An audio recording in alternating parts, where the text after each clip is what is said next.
SPMB adalah pemerataan kesempatan memperoleh pendidikan yang bermutu untuk semua. Izinkan saya pada kesempatan ini menyampaikan kebijakan Menteri Pendidikan Dasar dan Menengah tentang sistem penerimaan murid baru tahun 2025-2026.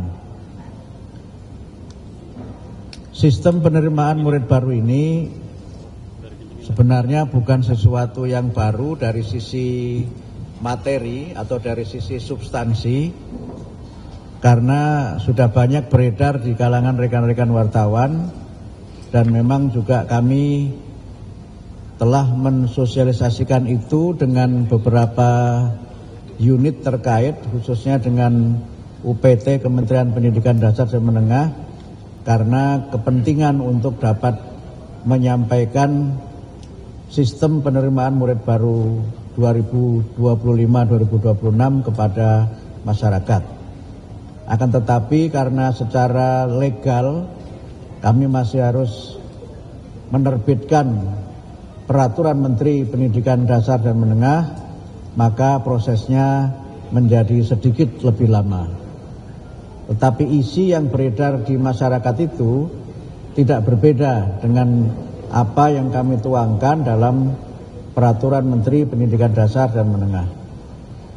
Kami sampaikan bahwa sesuai dengan arahan Bapak Presiden, sistem penerimaan peserta didik atau murid diputuskan dalam sidang kabinet. Dan sistem penerimaan murid baru telah disampaikan dalam sidang kabinet, dan Presiden menugaskan Menteri Sekretaris Negara dan Menko PMK untuk menindaklanjuti sistem SPMB yang kami siapkan. Dan SPMB juga sudah disampaikan dalam rapat dengar pendapat dengan Komisi 10 DPR RI pada tanggal 12 Februari 2025. Ada beberapa hal yang ingin kami sampaikan terkait dengan kebijakan ini. Nanti detailnya akan disampaikan oleh Pak Dirjen PAUD Dasman dan juga Pak Dirjen Vokasi dan Pendidikan Khusus Layanan Khusus. Pertama, filosofi sistem penerimaan murid baru. Pertama adalah pendidikan bermutu untuk semua. Kemudian yang kedua adalah inklusi sosial. Yang ketiga, integrasi sosial. Dan yang keempat, kohesivitas sosial. Semangat utama SPMB adalah pemerataan kesempatan memperoleh pendidikan yang bermutu untuk semua. Sekolah merupakan lembaga yang berfungsi membangun dan memperkuat inklusi, kohesi dan integrasi sosial, di mana murid dari berbagai latar belakang sosial, suku, etnis dan agama berinteraksi dengan intensif. Pengalaman belajar di sekolah yang berdekatan dengan tempat tinggal memungkinkan murid memiliki relasi sosial yang kuat dengan teman sebaya dan internalisasi nilai-nilai utama serta pranata sosial. Pemerintah Indonesia berupaya mewujudkan pendidikan bermutu untuk semua dengan memelihara sistem pendidikan agar dapat diakses oleh masyarakat secara berkeadilan. Penerimaan murid di sekolah negeri dirancang agar bisa menerima anak-anak Indonesia dari semua kalangan. Di saat yang sama, pemerintah turut mempertimbangkan keberlangsungan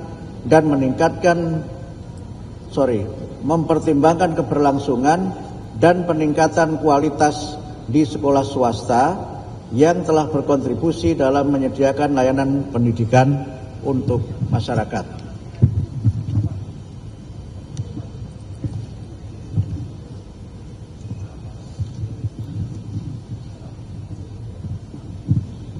Landasan hukum SPMB sebagai hak konstitusional bagi setiap warga negara.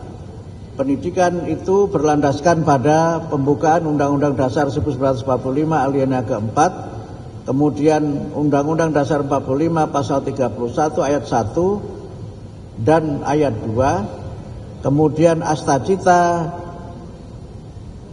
Presiden Prabowo Subianto dan Wakil Presiden Gibran Rakabuming Raka, Astacita nomor 4. Kemudian Undang-Undang nomor 39 tahun 99 tentang HAM, khususnya pasal 12. Kemudian Undang-Undang 20 tahun 2003 tentang Sidiknas pasal 4 ayat 1 dan pasal 5 ayat 1. Kemudian Undang-Undang nomor 8 tahun 2016 tentang penyandang disabilitas, khususnya pasal 10.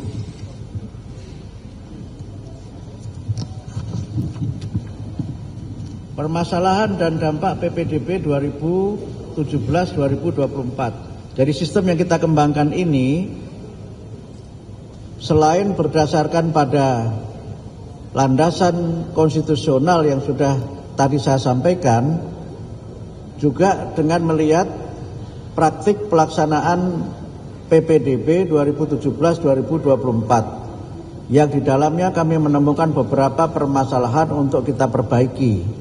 Yang pertama, secara akademik itu terjadi penurunan kualitas sekolah unggul karena heterogenitas intake murid. Kemudian banyak murid yang mengundurkan diri. Yang kedua adalah permasalahan administrasi, di mana terjadi pemalsuan dokumen persyaratan, antara lain dokumen domisili, sertifikat prestasi, olahraga dan seni, dan lain-lain. Kemudian juga penafsiran panduan yang berbeda-beda, perbedaan standar rapor antar sekolah dan antar daerah.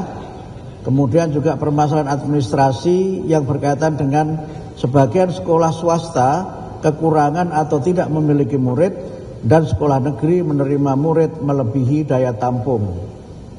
Potensi penyimpangan, proses seleksi kurang atau tidak akuntabel, kemudian transparansi proses PPDB yang lemah, kemudian tidak patuh pada juknis pusat dan daerah. Akar masalahnya adalah karena memang masih ada kesenjangan mutu pendidikan. Yang kedua, karena persepsi bahwa sekolah negeri itu lebih murah. Dan yang ketiga, adanya intervensi kepentingan kelompok tertentu.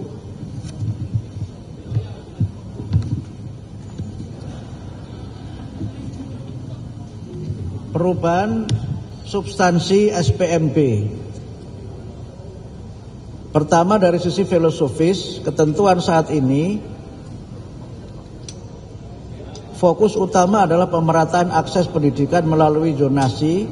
Mohon maaf, itu yang lama ya, yang PPDB yang lama. Fokus utama adalah pemerataan akses pendidikan melalui zonasi yang lebih menekankan pada kedekatan berbasis jarak atau radius satuan pendidikan dengan tempat tinggal peserta didik. Filosofi utama dari kebijakan baru adalah pendidikan bermutu untuk semua yang memastikan domisili atau tempat tinggal murid mendapatkan layanan pendidikan pada satuan pendidikan terdekat dengan pendekatan rayon. SPMB juga mengakomodasi kelompok masyarakat kurang mampu dan kebutuhan spesifik daerah. Kemudian terkait dengan cakupan pengaturan, PPDB yang lama itu terbatas pada pelaksanaan teknis penerimaan peserta didik baru seperti jalur zonasi, afirmasi, perpindahan tugas orang tua atau wali, dan prestasi. Sedangkan arah kebijakan yang baru dengan SPMB adalah dia cakupan lebih luas, mencakup seluruh sistem penerimaan murid termasuk pembinaan, evaluasi, kurasi prestasi, fleksibilitas daerah, dan integrasi teknologi.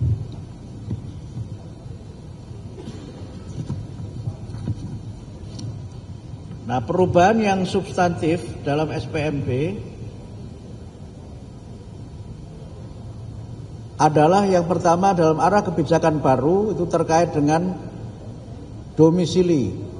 Kemudian yang kedua adalah perbedaan kebijakan baru yang terkait dengan prestasi yang meliputi prestasi akademik, non-akademik yaitu seni, bahasa, budaya, dan olahraga, dan kepemimpinan.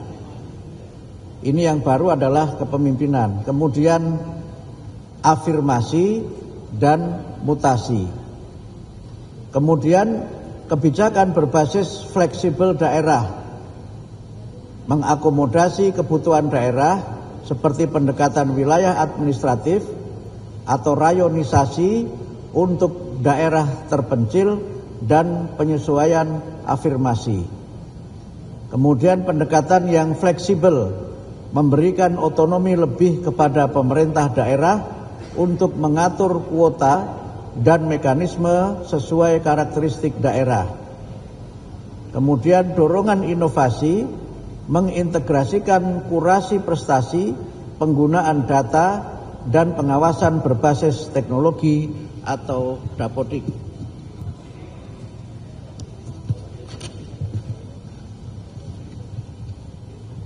Perubahan kuota jalur SPMB untuk SD pada sistem PPDB domisili itu minimal 70%, kemudian afirmasi minimal 15%, prestasi tidak ada ketentuan minimal, kemudian mutasi maksimal 5%. Untuk penerimaan untuk penerimaan jenjang SD tidak ada perubahan antara sistem PPDB dengan sistem SPMB.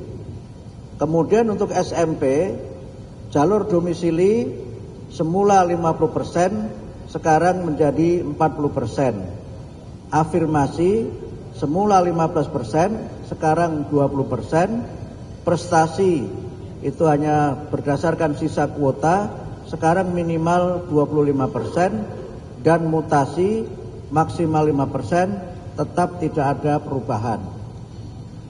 Untuk jenjang SMA, jalur domisili yang semula 50%, sekarang minimal 30%. Afirmasi dari minimal 15%, sekarang menjadi minimal 30%. Prestasi yang semula hanya berdasarkan sisa kuota, sekarang minimal 30%. Dan untuk mutasi maksimal 5%, tetap tidak ada perubahan.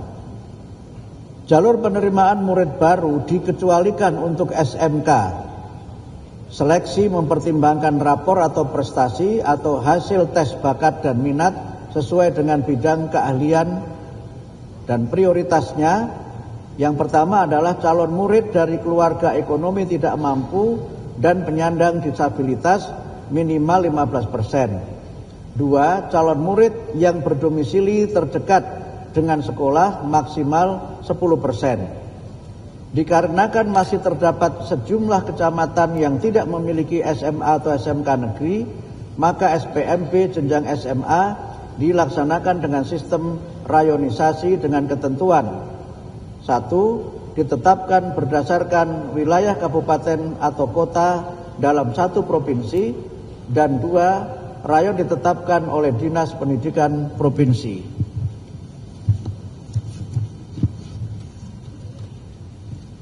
Ini yang berkait dengan peran Pemda, kewenangan Pemda dalam pengelolaan pendidikan sesuai Undang-Undang 23/2014.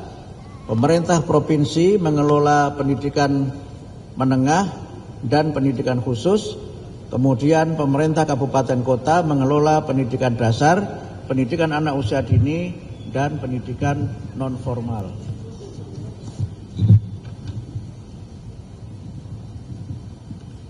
Ketentuan sistem penerimaan murid baru, sekolah negeri hanya boleh melakukan penerimaan murid baru sesuai dengan kuota yang ditetapkan. 2. Penguncian dapodik akan dilakukan 1 bulan sebelum pengumuman SPMB.